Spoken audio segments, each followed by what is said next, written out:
Assalamualaikum warahmatullahi wabarakatuh. Apa kabar sahabat-sahabat semua? Pada pertemuan ke-14 ini kita akan membahas tentang dunia Islam di tengah globalisasi.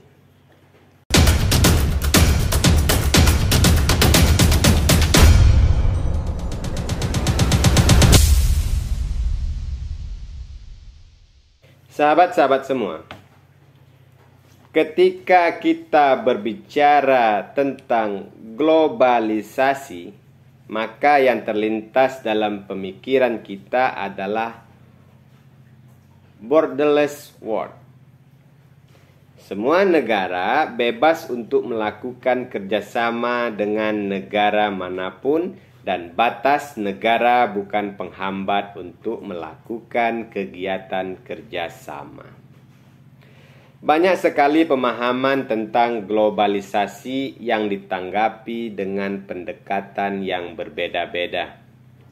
Namun secara umum, istilah globalisasi mengidentifikasikan bahwa dunia adalah sebuah kontinuitas lingkungan yang terkonstruksi sebagai kesatuan utuh.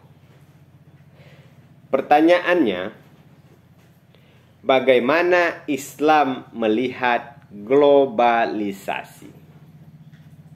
Nah, sahabat-sahabat semua, realitas globalisasi memperlihatkan dukungan berkurangnya kekuatan yang dimiliki oleh negara dan masyarakat.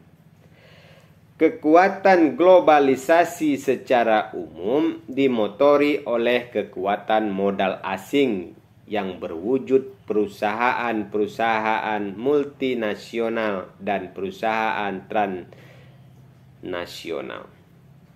Perusahaan tersebut adalah perusahaan raksasa, baik yang pabriknya berada di negara adikuasa dengan produk yang menyebar ke mancanegara, ataupun perusahaan yang mempunyai cabang di negara berkembang.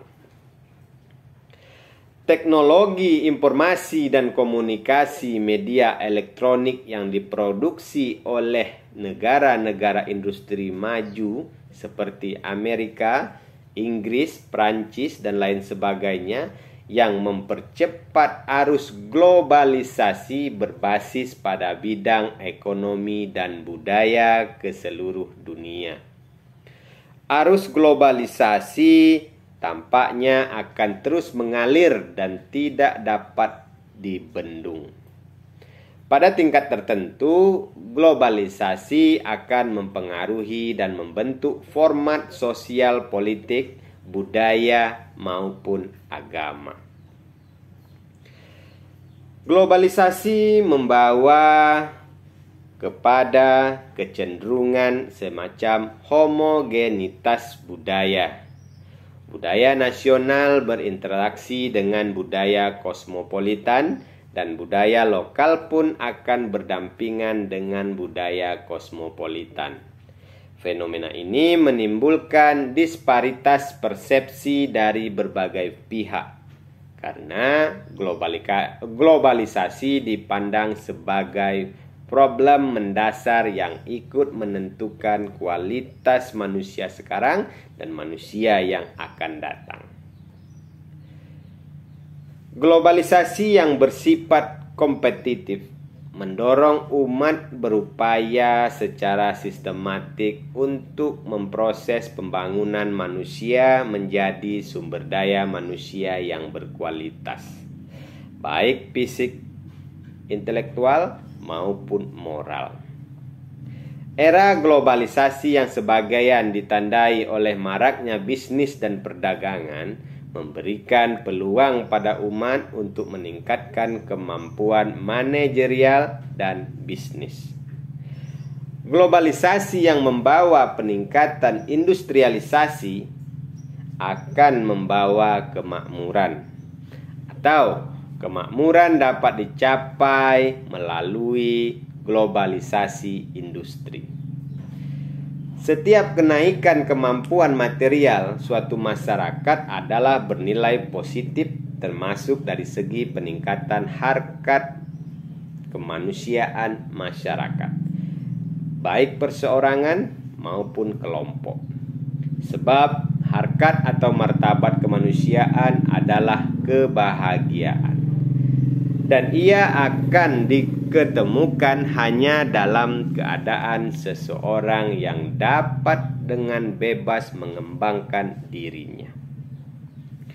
Dalam ajaran Islam, sangat mendukung orang-orang Muslim untuk bekerja dalam upaya memenuhi kebutuhan sehari-hari.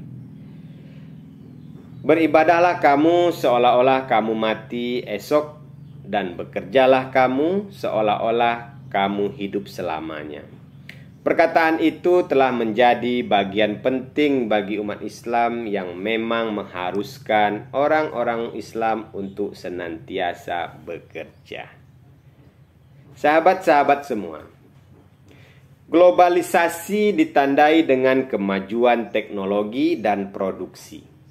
Kemajuan teknologi dan industri memberikan kemudahan-kemudahan dalam menyelenggarakan ibadah, dan mereka memberikan peluang besar dalam pendidikan untuk meningkatkan efektivitas proses belajar mengajar. Dan memang harus diakui bahwa teknologi sangat mendukung terciptanya proses belajar yang kondusif. Kemajuan teknologi telah banyak dipergunakan di pendidikan-pendidikan yang berbasis Islam, seperti pondok pesantren. Pondok pesantren di Indonesia secara faktual telah berhubungan dan berkomunikasi dengan sistem nilai di luar dirinya tanpa dibatasi oleh stereotipe kebudayaan. Hal ini terindikasi dengan penggunaan produk-produk global. Ini memang dirasa ada manfaat dan pengaruhnya bagi kehidupan pendidikan Islam seperti pondok pesantren, dan cukup berarti bagi produktivitas pendidikan. Dalam Muhtarom halaman 99 dikatakan, Kiai Najib Suyuti mengatakan bahwa tayangan televisi memberikan pengetahuan para santri ataupun guru-guru secara langsung, memperkaya informasi dan dapat mengembangkan semangat belajar. Pemakaian telepon memberikan kemudahan-kemudahan pelajar maupun kelembagaan untuk berkomunikasi. Sahabat-sahabat semua, kita akan melihat Islam dan modernisasi. Pengertian yang mudah tentang modernisasi adalah pengertian yang identik dengan pengertian rasionalisasi. Hal itu berarti proses perombakan pola pikir dan tata kerja lama yang tidak rasional dan menggantinya dengan pola pikir dan tata kerja baru yang lebih rasional. Kegunaannya ialah untuk memperoleh daya guna dan efisiensi yang maksimal. Hal itu dilakukan dengan menggunakan penemuan mutakhir manusia di bidang ilmu pengetahuan. Sedangkan ilmu pengetahuan merupakan pemikiran manusia terhadap hukum-hukum objektif yang menguasai alam, ideal, dan material, sehingga alam ini berjalan menurut kepastian tertentu dan harmonis.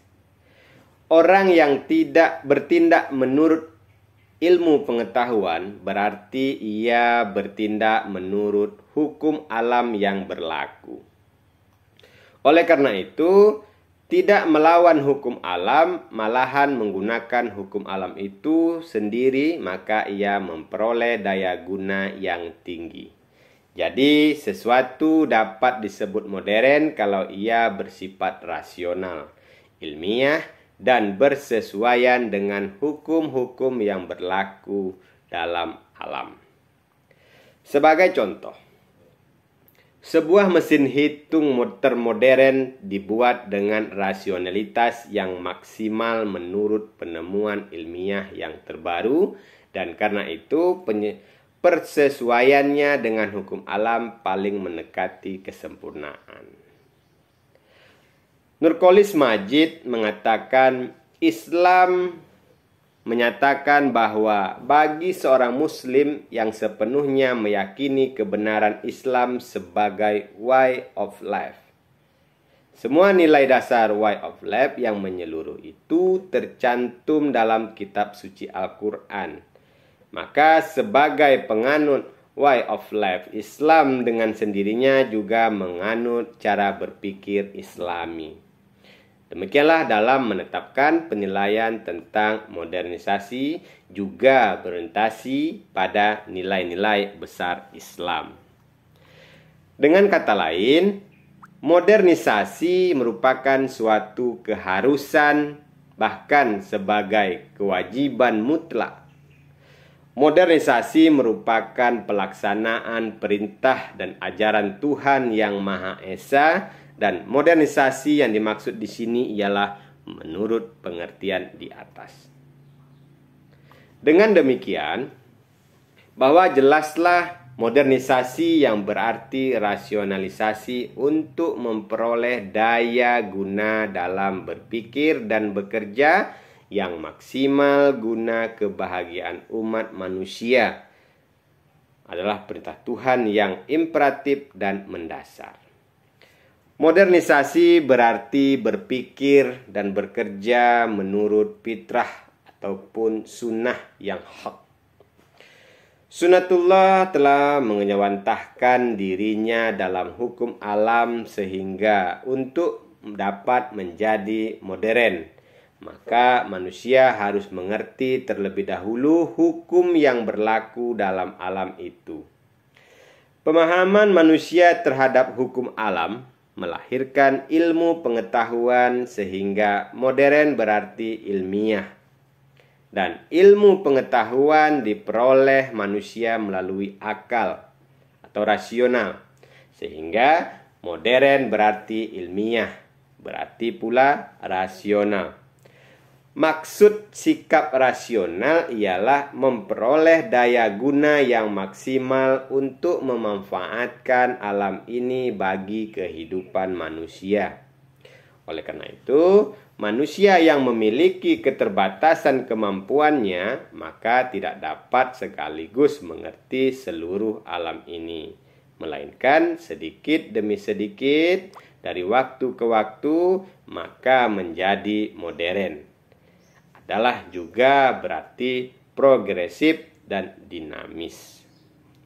Jadi, tidak bertahan kepada sesuatu yang telah ada, dan karena itu bersifat merombak dan melawan tradisi-tradisi yang tidak benar dan tidak sesuai dengan kenyataan yang ada dalam hukum alam, tidak rasional, tidak ilmiah, sekalipun di pihak lain juga ada keharusan menerima dan meneruskan. Kemudian mengembangkan warisan generasi sebelumnya yang mengandung nilai kebenaran. Maka sekalipun bersikap modern, namun kemodernan bersifat relatif, sebab terikat kepada ruang dan waktu. Dengan demikian, tidak seorang pun manusia berhak mengklaim suatu kebenaran insani sebagai suatu kebenaran mutlak. Kemudian dengan sekuat tenaga mempertahankan kebenaran yang dianutnya dari setiap perombakan. Sebaliknya, karena menyadari kerelatifan kemanusiaan, maka setiap orang harus bersedia lapang dada menerima dan mendengarkan suatu kebenaran dari orang lain. Demikianlah modernitas yang nampaknya hanya mengandung kegunaan praktis yang langsung, tapi pada hakikatnya mengandung arti yang lebih mendalam, yaitu pendekatan kepada kebenaran mutlak. Sahabat-sahabat semua,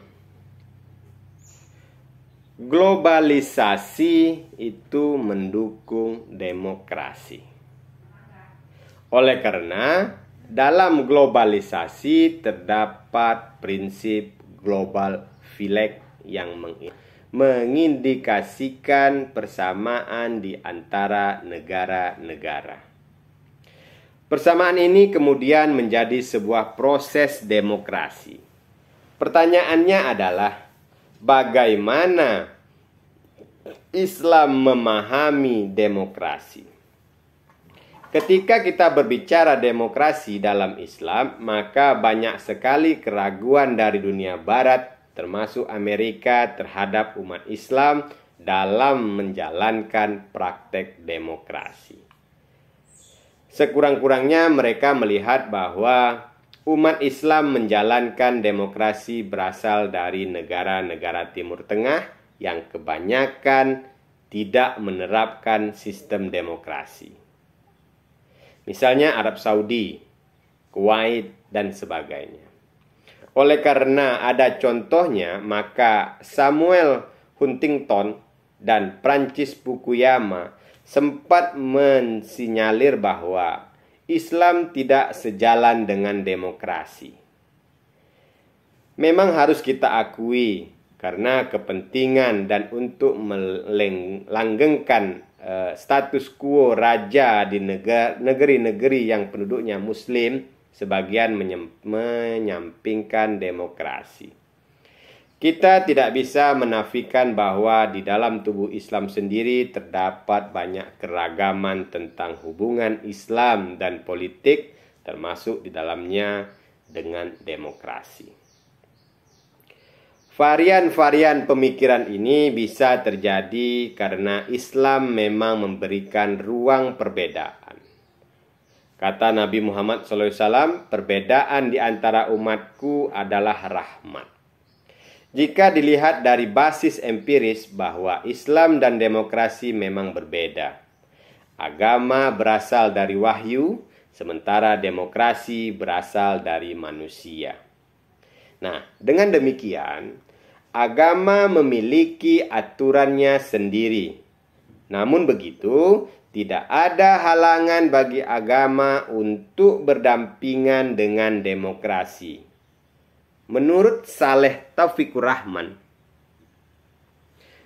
dalam memperdebatkan kembali Islam dan demokrasi, yang tulis pada rubrikan Republika, mengungkapkan bahwa dalam perspektif Islam terdapat nilai-nilai demokrasi meliputi syura, musawah. Syura merupakan suatu prinsip tentang cara pengambilan keputusan yang secara lugas ditegaskan dalam Al-Quran. Jelas bahwa musyawarah sangat diperlukan sebagai bahan pertimbangan dan bertanggungjawab bersama dalam setiap mengeluarkan keputusan. Dengan begitu, maka setiap keputusan yang dikeluarkan pemerintah akan menjadi tanggung jawab bersama. Sikap musyawarah juga merupakan bentuk dari pemberian penghargaan terhadap orang lain karena pendapat-pendapat yang disampaikan menjadi pertimbangan bersama.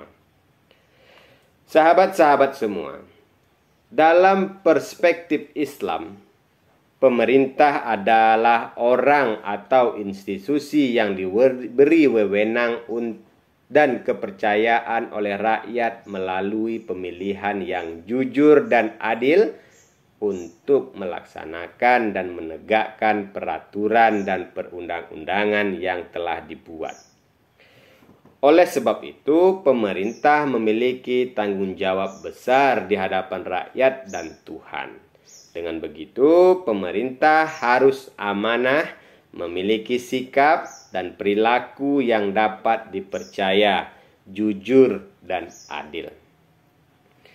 Nilai-nilai demokrasi dalam Islam masih banyak, seperti al-masuliyah atau tanggung jawab, di mana pemimpin harus memiliki rasa tanggung jawab yang tinggi terhadap apa yang dipimpinnya. Dengan mengulas langsung nilai-nilai ajaran Islam, maka tesis Huntington dan Fukuyama yang mengatakan bahwa realitas empiris masyarakat Islam tidak kompatibel dan dengan demokrasi adalah tidak benar karena belum menyentuh ke substansi ajaran Islam dan heterogenitas di dalam dunia Islam. Jadi tesis yang ditulis oleh Huntington dan Fukuyama terbantahkan. Dari penjabaran di atas kita bisa mengambil kesimpulan bahwa Islam kemudian menerima gagasan globalisasi. Oleh karena globalisasi kemudian bisa membawa perbaikan seperti demokratisasi pendidikan yang efektif. Oke, sahabat-sahabat semua, cukup sampai sini pertemuan kita pada pertemuan ke-14 ini.